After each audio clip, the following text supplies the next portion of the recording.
What's good, people? It's about that time to randomly relate reverse rants, no hate. So take a listen at Joseph Parker as he describes what it was like doing business with Frank Warren.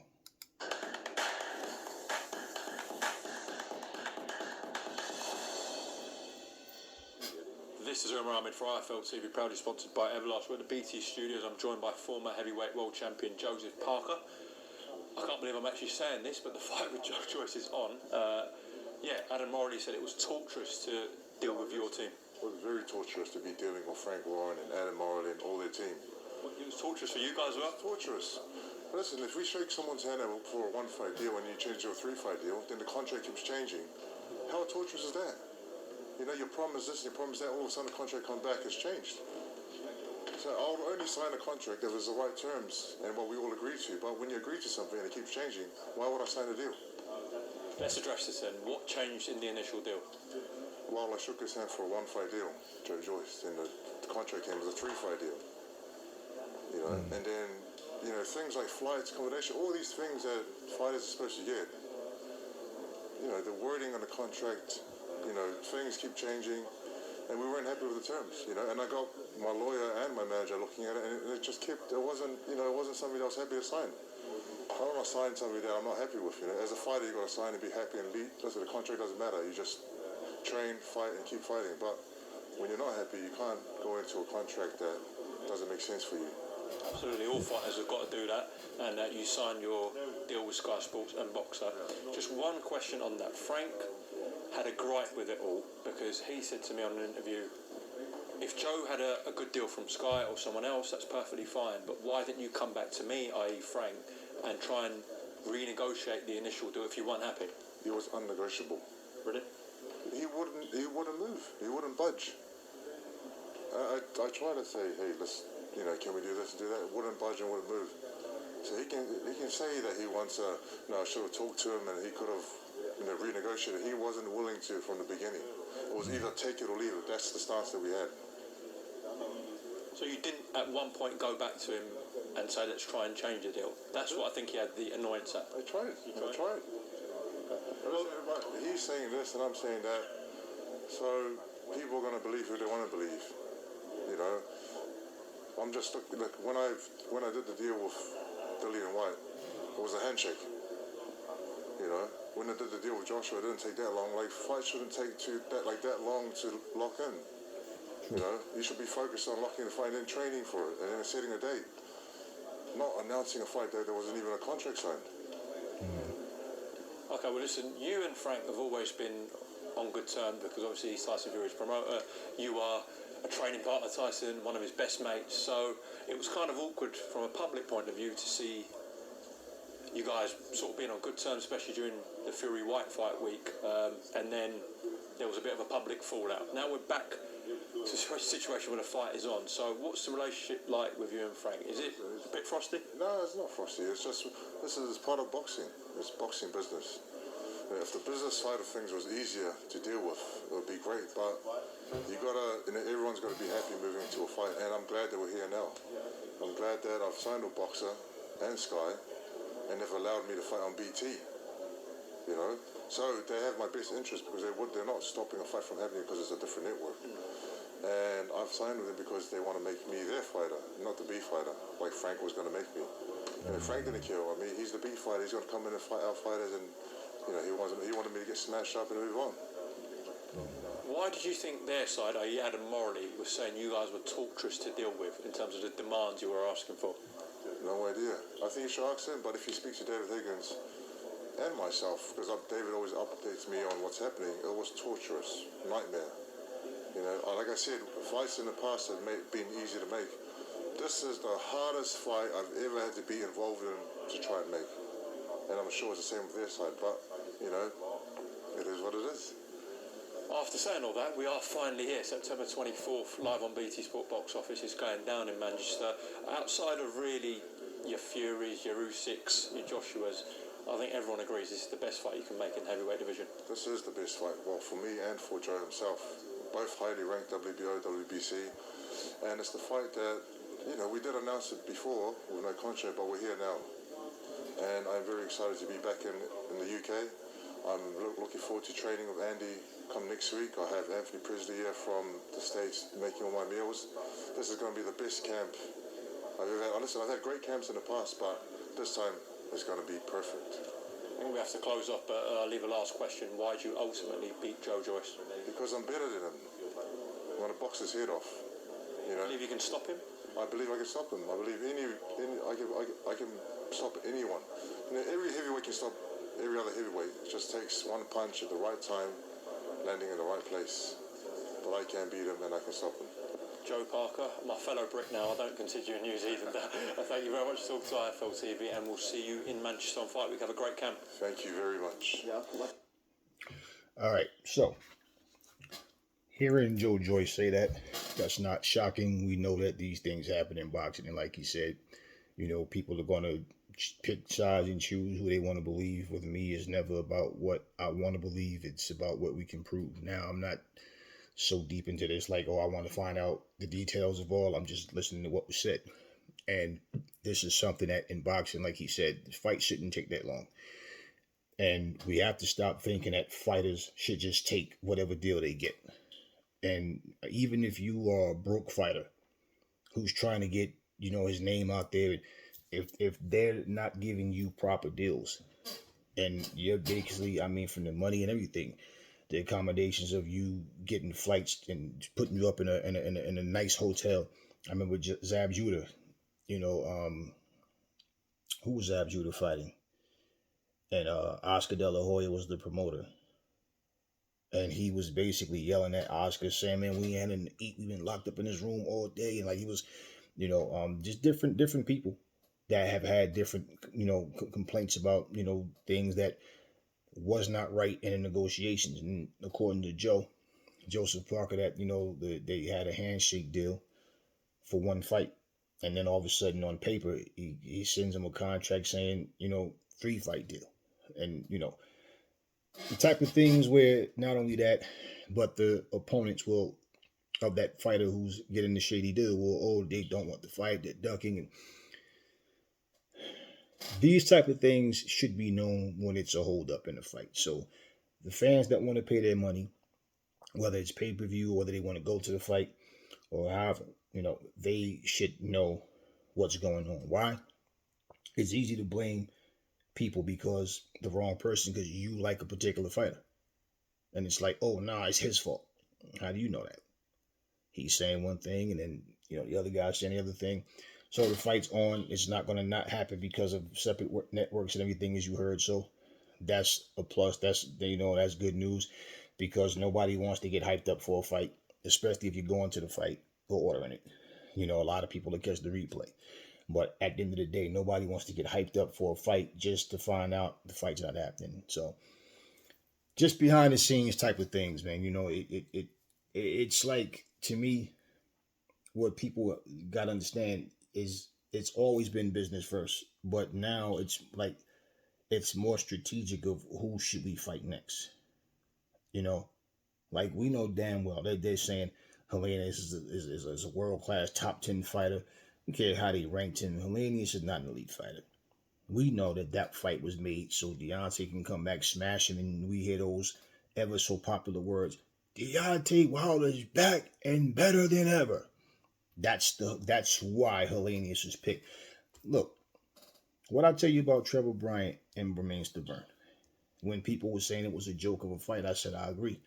I said, but understand, neither one of these guys are given this opportunity because they want to push them as the next star. Bermane Stiverne already had his run. He's washed up. He was already washed up and done. Trevor Bryant hasn't done anything as a heavyweight that we even care about. So this fight was, one of them are going to hold the title, and we're going to use somebody else.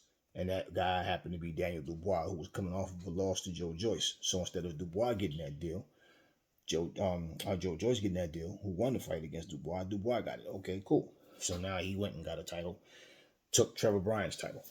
We all damn know Trevor Bryant wasn't good enough to beat Joe Joyce. I mean, Daniel Dubois, and he definitely wasn't good enough to beat Joe Joyce either. But yeah, I mean, you know things do happen, but nobody thought, oh, this is gonna be a good fight. Okay, they just fattened. either one of them, whether it was Stavern or Trevor Bryant. Let's just fatten one of them up, and then we'll pick who we want, how it went, and that's all it was, setting them up for the kill. This fight between Joe Joyce and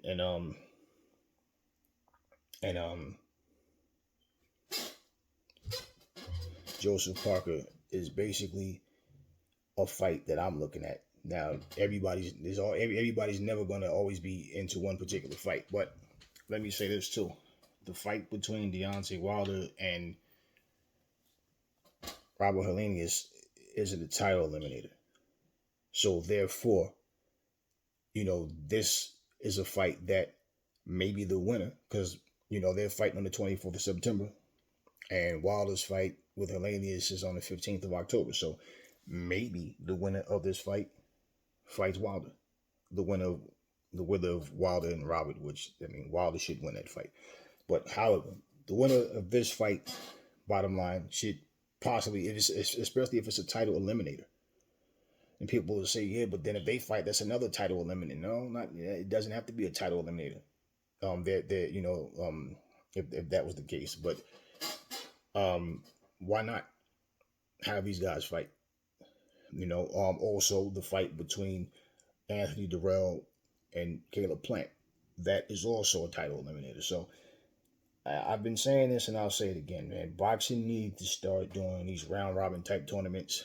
They need to shake things up, because on their own accord, these fighters, these promoters, they're handpicking too much. They're sitting back, waiting. Now, don't get me wrong, the business does need to rewrite, but I think it would help sharpen up both sides, because it's like, look, these sanctioning bodies, everybody wants to get paid. Everybody wants someone to represent them that they feel like that they're going to do a good job and bring notoriety and all these type of things, the prestige and all of that. But they need to do this. Imagine they having tournaments going on. Okay, you're doing rankings. You're ranking fighters who haven't done anything. A guy's ranked number 15, and all of a sudden he's number 7 without fighting anyone, without doing anything. He's number 7. Why? Because he's paying sanctioning fees. So earn your keep. So if they're having these tournaments done, right? Yeah, it'd be different especially if they made it more consistent. Now imagine a fighter saying, "Oh, I don't want to be in the tournament." Why?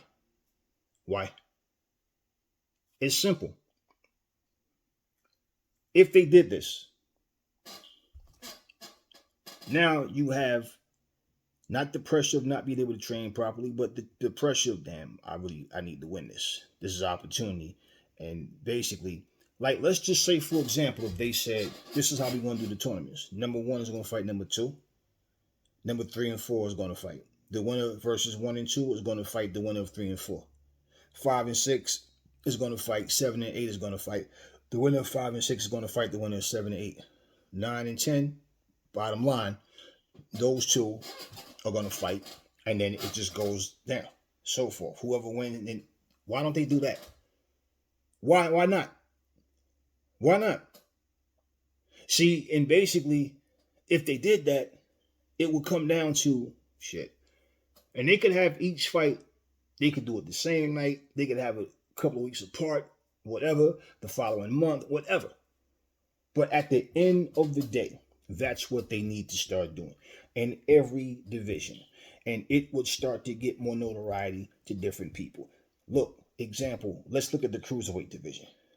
Does anybody even know any of the cruiserweights?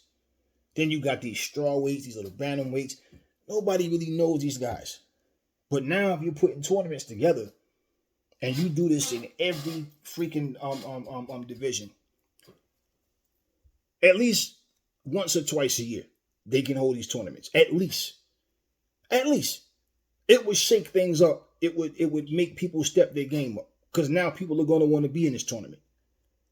Because I feel like people get complacent with where they are. And if they can just sit back and handpick who they want and just take easy fights, but blah, blah, blah, blah, blah, blah, blah, blah, blah, blah. You understand? It would make them, you got to step your game up. Now, they could fake injuries or whatever. Look, this is the fight game. This is not the entertainment business. All of this yelling, screaming, I'm this, I'm that, You not this, you not that, and that's considered entertainment to people. Okay, I'm not entertained by it, but I'm into the fight business. I'm not into the entertainment side of things. Like in terms of appealing to fans, if that's the best you can do, just have a bunch of fighters talk shit. Really? Like how the fuck old are you? Grown ass people, and all we do is argue to get our point across and say dumb shit that has nothing to do with the fight. So either way, as long as we get in these fights, you doing all this, just back it up when that bell ring. That's all. Make these fights happen. They have the power to make these fights happen.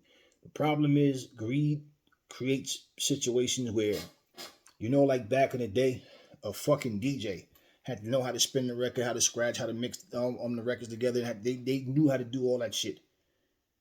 All right? They knew how to do all of that shit. They were actual DJs. They can go rock a party. They can go out there in a park live anywhere. They can just get on and they could tear shit up and everybody's, into what they're doing. They weren't just up there scratching the record. They knew what the fuck they were doing. Nowadays, you can just get a machine and it's just, and not look, it's easier for people to get involved, but it's a difference. Somebody who has love and passion for something, that's taking the time to learn how to DJ, learn how to, be an all-around DJ and understand the game and what they're supposed to do. Different rappers, different people want to work with you. Different, now it's just like, oh, I just pushed I just do it on its own. Okay. Oh, I just put that with they don't even call them DJs anymore. They don't even call them engineers anymore. You understand what I'm saying? So there's no love for it, no passion for the music. It's just I can get paid. And that's all it's about. So you could literally have a beat playing and a rapper could be sitting there going bibbity bobbity boo, bibbity bobbity boo, bibbity bobbity boo. And guess what? If people like that shit in itself, bibbity bobbity boo it is. Simple. But for that motherfucker that was a real DJ that really knew what the fuck he was doing and was out here killing parties and had people, that shit is done, man. And the only people you see doing that is who? These old school guys. And for people who really have that passion, but these are underground guys that nobody don't really know them like that. Same thing. Anytime you have a business model that's all about money, money, money, we don't care about. It's like everybody talk about fighters' legacies. Man, money. What did Wu-Tang tell y'all? Huh? Cash rules everything around me. Simple. That's just the way people live. That's the way it's always been. But now you see a lot less of the passion for what they're doing. And it's all about the business. And like I said, when you're the one there getting punched in your face, punched in your ribs, punched in your kidneys, and you got some old motherfucker sitting up, on his yacht, one of his 3 or 4 mansions or some shit, and you sitting here barely making it, and you're the one there taking punishment, there's a problem. So yeah, the fighters are going to start, you know what? These fighters are getting smarter. Don't get me wrong. But what's happening is, you have fighters that's in a certain position where they can do that simply because it's like they have a lot to lose and a lot to gain. So they're in that position of, I want the top fights. I want these guys. I want this. But you're giving them bullshit offers. And they're like, no, this fight needs to happen. But this fight can't happen under these terms. We need to make this better for this to happen. You understand what I'm saying? And then you go forward. So a fight might not happen this year, but it might happen next year, 2 years from now. It might have worked out for the better. The problem is when you advertise it and then it doesn't happen. That's when it's a problem. Now, if you put pressure on people to do their jobs better, because let's just be honest, okay? There's not a lot of superstars in boxing. There's really not a lot of superstars. You can call a person what you want, but the numbers don't lie, okay? And everybody's not a fucking superstar. They also do a lousy job of promoting these guys at most of the times. And just the way boxing is set up, it's like, if you start focusing more on trying to be entertaining to the point where you're getting away from the important part, and that's the fight itself, making sure these fighters are well compensated, making sure everything goes the way it's supposed to go, you're just going to keep getting more of the same. And the sport's going to take a longer time to start to boom again, if it ever does. So even though there's still money involved, big money involved in boxing, it's not seen the same way. You have these people that come along that have no passion for boxing, but they feel like, oh, I can make money doing this shit. Okay, well, that's all it's about. So Joseph Parker making this video, I just wanted to speak on that and play his side of what what's going on. And because he's the fighter, uh, you know, um, but yeah, if anything else develops, I feel it's interesting about it. I may post a video about it, but pretty much don't forget the dark side of boxing, and also don't think because Joseph Parker is close with Tyson Fury, like Frank Warren won't stab him in the back or do things in a very dirty way. Man, I keep saying, you guys, all this trying to play nice, this is a dirty business, and in this world, life goes on with or without you. It's not about people feeling sorry for you or they know that they're wrong. People will give you a deal that they wouldn't take that same deal if you gave it to them. They know they wouldn't, but they don't care. They want their way. So I like what Joseph Parker was saying, and again, like he said, like I'm saying, you don't promote something that's not ready to be put out. Okay, like how would you like to go to a hotel? They tell you your room will be ready by 3 o'clock. You get there by 3 o'clock, the room's still not ready. What if they just say, "Oh, you can go up," and you went up? There's food on the floor. Somebody left their drawers laying up there. The room is not. You wouldn't like that shit. Like, oh hell no, no. This room should be clean when I come in here. Of course, that's what you're paying for. That's part of the service. So, business should be done right. People say business is business. No, business should be done right. So, no, you don't just take just any deal that they throw at you. And when fighters do that, like how they was doing Floyd, throwing him bullshit deals, and Floyd took it because he was just that hungry. Everybody's not Floyd. Everybody can't do what Floyd did. And there's other fighters who have done it and they didn't, come out so successful with it. But this is where you have to understand in business. If you work somewhere, okay, whoever's watching this video, if you work somewhere, you've had people come to you at your job at some point with paperwork saying, "Oh yeah, sign this. This is about the meeting we had. Okay, what's all this? It's like 12 pages here. Oh yeah, just sign this. Well, why'd you bring all this if I'm only signing one thing? Well, no, the other 2 pages is just saying that, no, no, no, no. I'm not signing shit until you explain to me what I'm signing. Okay, this is saying what. Give me and you sit and guess what? Now that you can blow your breath all fucking day. I'm not signing shit until I understand what I'm signing, and with signatures. Okay, a person can know damn well they didn't explain to you what's going on. You wasn't in full disclosure about what the situation was. But guess what? Your signature's on it. So playing nice with people in that sense, yeah, could get you screwed. And they'll stand right there, look you right in your face, knowing that they're lying. No, I explained to you. You ain't explaining shit. Well, then why'd you sign it? That's exactly what they're going to tell you. They don't expect you to sit here and read 12 fucking pages. I'll read all the motherfuckers. Why? If my signature is going on there, something goes wrong, well, Aries, you signed it. That's exactly how that goes. So, once you take a bad deal, then the rest is on you.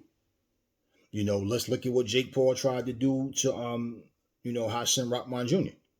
And then Hassan, people can say they want, but Hassan Rahman Jr. realized, like, nah, man. And like you said, he communicated with him and he told him.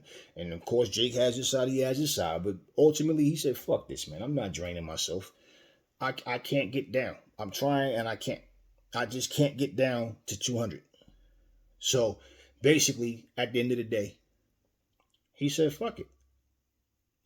Just give me the 5,000, keep the rest of the money. That's what he said. He told Jake. And but bottom line, like he didn't call the fight off. Jake did. People, oh, but he should have. It's easy to say that. When you're the one in the situation, then you start really realizing, nah, this shit ain't right. But as long as you sitting back stuffing your face with bonbons and popcorn, hollering, screaming at your fucking computer screen and yelling at your TV and typing in tough shit and talking about this and that, you gotta understand the business model is fucked up in boxing. That's why you hear experienced fighters say when you become a boxer, the shit you deal with is unreal. And you will see from the outside looking in, it looks glamorous, but you deal with a lot of shit that the public may not know of. And that's why when fighters are like saying, oh, we were supposed to fight and you called off and you did this or you or whatever, a lot of that shit goes on with amongst the, it's not like they don't know. It's not like their promotional team don't come back and tell them and their management team what's going on, but they're the ones at the helm of that. This is why everybody should understand what's going on. Magic Johnson was smart to decide, nah, I'm going to become my own accountant to understand. I'm counting my own money. I'm cutting the middleman. I don't need nobody to do that for me. I need to know what's going on and learn the business side of things. And you see how it worked out for him. See how things worked out for Larry Holmes. Look at Michael Jordan. Floyd Mayweather. people who understood what they had to do and not just depend on somebody. Let's look at what Don King did to Mike Tyson. Shit, I remember in the 2000s, like around maybe 2010, I remember with Tim Witherspoon, they had an interview with him on some network, and he was saying that, Don King owed him money from the fucking 70s. And this was like 2010. So when you start to understand what goes on, behind closed doors, you open your mind up to, it's always the fighters, the fighters, the fighters. No, it's not always the fighters. I've been telling you guys this since for over a year now. It's a lot that happens that people don't get to hear. So when the fighters are not making things happen, the fighters, where they screw up is when they feed into it and start running their mouths. And then you talk and promise things. So in closing this video, I just thought that was interesting what Joseph Parker had to say about what was going on, because a lot of people really don't understand what's going on, and they have opinions. They have something to say about every little thing that they hear without really understanding that we only know what Joseph Parker said. We only know what, Frank Warren said. We do not know from experience of being there. Like to say, to witness, we don't know. But at the end of the day, as a fighter, you have the say so to speak up as well. And so when he's saying it was torturous dealing with these guys, I've been through situations where, something that's rightfully yours, it's explained to you about, this is what you do, this is the protocol, you follow protocol, and still things are not working the way they're supposed to. And yet you're held accountable for that? No. So it's good to see fighters smarten up. And instead of getting impatient with the fighters and like I said, they shouldn't go, speaking about a fight before they know that it's going to happen, right? But you need to understand, instead of doing that, understand that, no, they're just protecting themselves. The fight will happen when it happens. If it doesn't, well, hey, so be it.